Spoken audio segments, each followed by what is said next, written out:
OK. Maintenant, ici, nous allons réaliser notre graph set du système. Donc, à droite ici, j'ai mon système, la vidéo de Factory.io.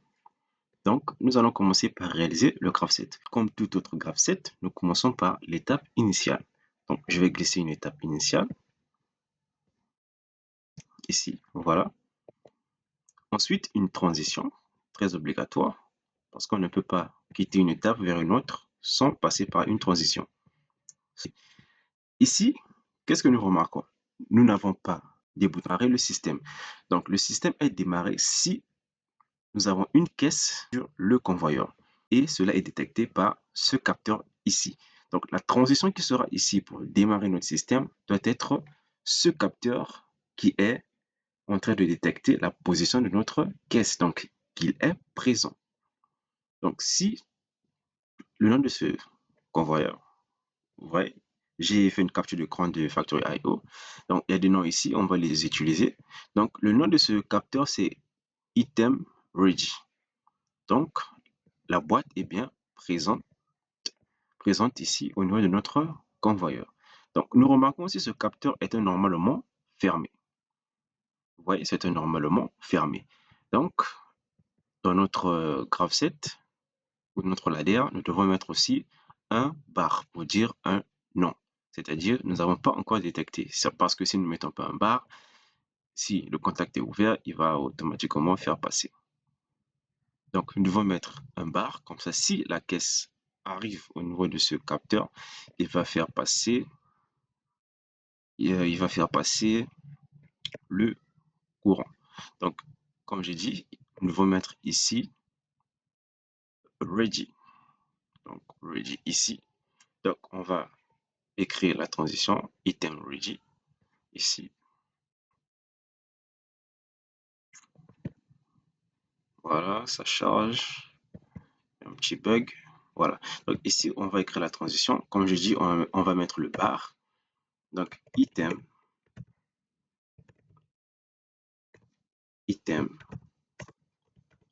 ready. Voilà. J'ai mis. Voilà. Donc, voici la première transition pour démarrer notre système. Ici, c'est, je peux dire le numéro 1. Peu importe le numéro que vous commencez de votre étape initiale, ça peut être 10, 100, 300, ça dépend de vous. Moi, je commence par le numéro 1. Donc, ensuite, qu'est-ce qui se passe? Nous devons démarrer le premier convoyeur. Le premier convoyeur, le nom, c'est Entry Conveyor. Donc, je vais glisser une étape. Je vais créer la liaison entre cette transition et cette étape. Puis, je vais affecter un numéro qui est 2. Et je vais mettre l'action ici qui est de démarrer Entry Conveyor. Donc, je vais prendre une action. Je vais glisser ici. Le nom, comme on a dit, c'est Entry Conveyor. Voilà notre action. Donc, le convoyeur va se mettre en marche. Voilà.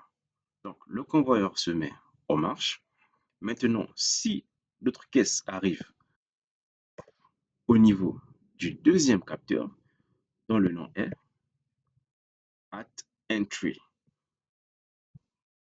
Si notre convoyeur détecte la présence de la boîte, le deuxième convoyeur doit se mettre en marche automatiquement.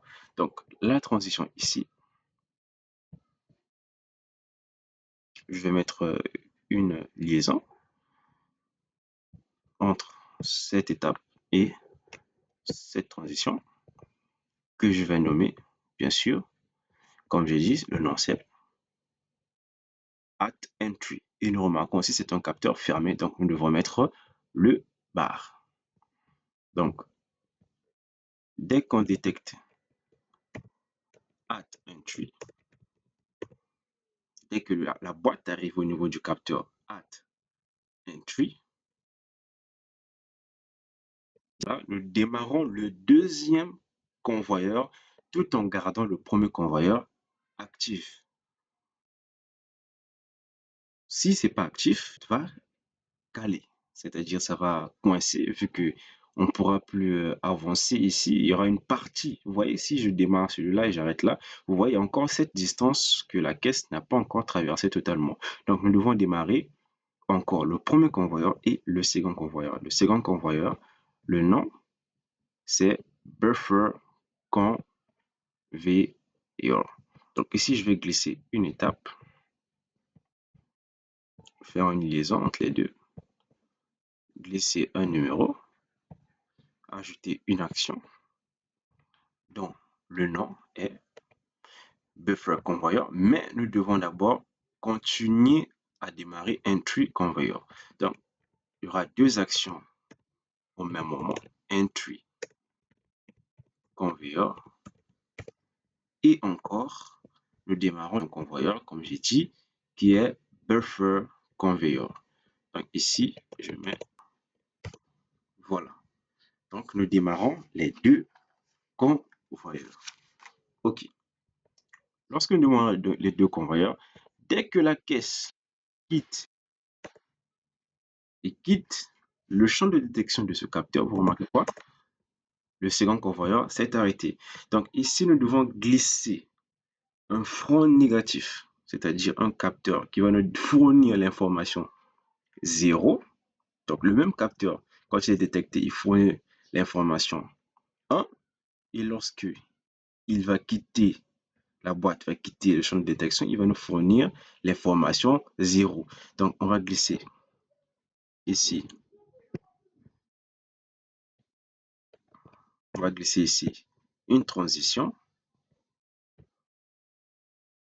Je vais faire une liaison et je vais glisser le front négatif du même capteur ici, toujours en étant fermé, très obligatoire, toujours mettre le bar. Donc on va glisser une réceptivité ici, qu'on va mettre bar. Je vais mettre un N devant pour nous dire que c'est un front négatif, sinon il y a une spécificité de représenter ça, une flèche vers le bas. Mais je vais mettre un N, un slash, et ensuite mettre le nom du capteur at entry. À défaut du logiciel, il n'y a pas cette flèche vers le bas pour représenter le front négatif. Voilà pourquoi. Okay, donc voici le at entry. Lorsque la caisse est détectée de manière négative, c'est-à-dire il a quitté le champ de détection de notre capteur, nous devons quoi? Arrêter le convoyeur avant, mais maintenant, qu'est-ce que nous devons faire?